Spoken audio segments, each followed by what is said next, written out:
নমস্কার, সকলে ভালো আছো? তোমাদের সকলকে মেডেন রিসার্চ চ্যানেলে স্বাগতম।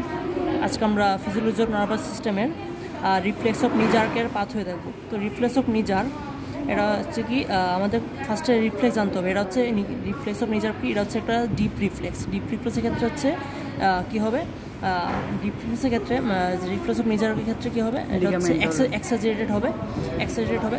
আর এটার সেন্টার কী আছে, সেন্টার হচ্ছে L2 থেকে L4।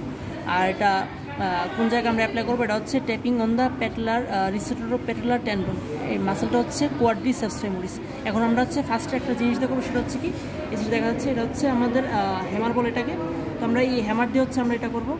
তো হ্যামার দিয়ে হচ্ছে আমরা ফার্স্টে হচ্ছে আমরা ট্রেস করবো হচ্ছে প্যাটেলার, আর এখন হচ্ছে patellar ligament, tapping on the patellar ligament আমরা কাজ করবো। আর এটা অ্যাকশনটা কী হবে, অ্যাকশন হচ্ছে এটা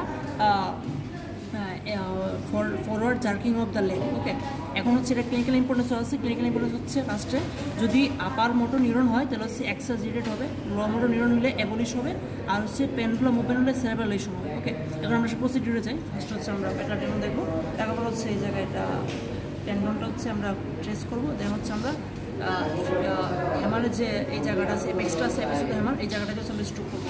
এই জায়গায় লিগামেন্টে স্ট্রোক করলাম। মানে এটা পার হচ্ছে ফরওয়ার্ড জার্কিং হচ্ছে, তার মানে হচ্ছে কি সে সুস্থ আছে। যদি এটা এরকম না হয়তো সে অসুস্থ হলো। মূলত মেন প্রসিডিউর হচ্ছে এটাই।